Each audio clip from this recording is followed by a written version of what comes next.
क्या अचानक किसी राज्य से 2 करोड़ से भी ज्यादा लोगों के नाम वोटर लिस्ट से गायब हो गए हैं? तो क्या होगा अगर वो भी तब, जब 2027 में यूपी के सबसे बड़े विधानसभा चुनाव होने वाले हों?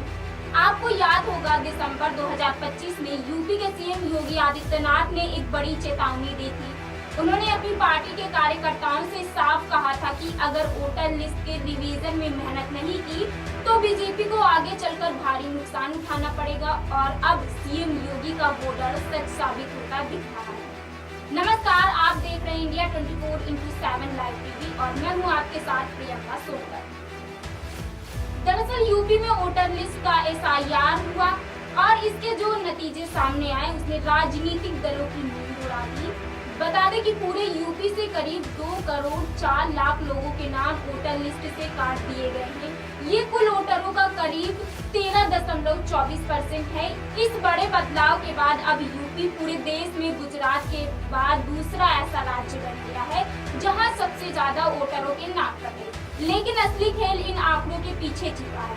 आखिर नाम कटे किसके, जबकि डेटा बताता है कि जिन इलाकों में समाजवादी पार्टी या विपक्ष का दबदबा है वहाँ बहुत कम वोट कटे, सिर्फ 10 से 12% के बीच, जैसे बिजनौर, मुरादाबाद, सहारनपुर।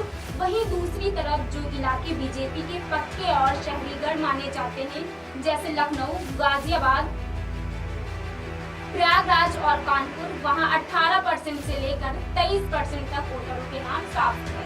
इससे 2022 के विधानसभा चुनावों के नजरिए से देखें तो सपा ने जो 102 सीटें जीती थी वहां औसतन 26,000 से 1,77,000 तक वोट कटे। लेकिन बीजेपी ने जो 257 सीटें जीती थी वहां नुकसान बहुत बड़ा हुआ है। उन सीटों पर 26,000 से लेकर 3,16,000 तक वोट कम हो गए हैं। बीजेपी की शहरी सीटों पर करीब 18% और सपा की शहरी सीटों पर करीब 16% नाम कटे। चलिए अब आपको यूपी की कुछ बड़ी और वीआईपी लोकसभा सीटों का हाल बताते हैं। सबसे पहले बात करते हैं बीजेपी की। राजनाथ सिंह की सीट लखनऊ में सबसे ज्यादा 28.63% नाम कटे हैं। पीएम मोदी के क्षेत्र वाराणसी में 15.63%, बांसगांव कमलेश पासवान 12.32%, महाराजगंज पंकज चौधरी 10.4% और गोरखपुर रवि किशन 9.71% वोटरों के नाम कम हुए हैं। अब अखिलेश यादव की पार्टी का हाल देखिए।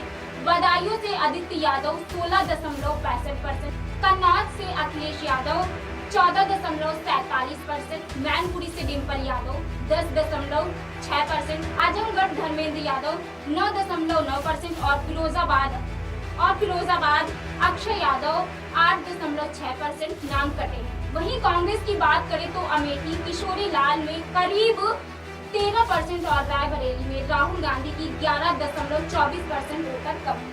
अगर सबसे बड़े अंतर की बात करें तो सबसे कम नाम सपा की जीती हुई अमरोहा सीट पर कटे हैं, सिर्फ 26,000, जबकि सबसे ज्यादा नाम बीजेपी के गढ़ साहिबाबाद से कटे हैं, करीब 3,16,000। कुल मिलाकर ये तस्वीर कि बीजेपी के मजबूत शहरी इलाकों में वोटरों का सबसे ज्यादा सफाया हुआ है। अब सबसे बड़ा सवाल यही है कि वोटर बेस में हुए इस भारी उलटफेर का 2027 के यूपी विधानसभा चुनाव के नतीजों पर क्या असर दिखेगा? क्या बीजेपी डैमेज कंट्रोल कर पाएगी? आपको क्या लगता है? अपनी राय कमेंट बॉक्स में जरूर बताएं।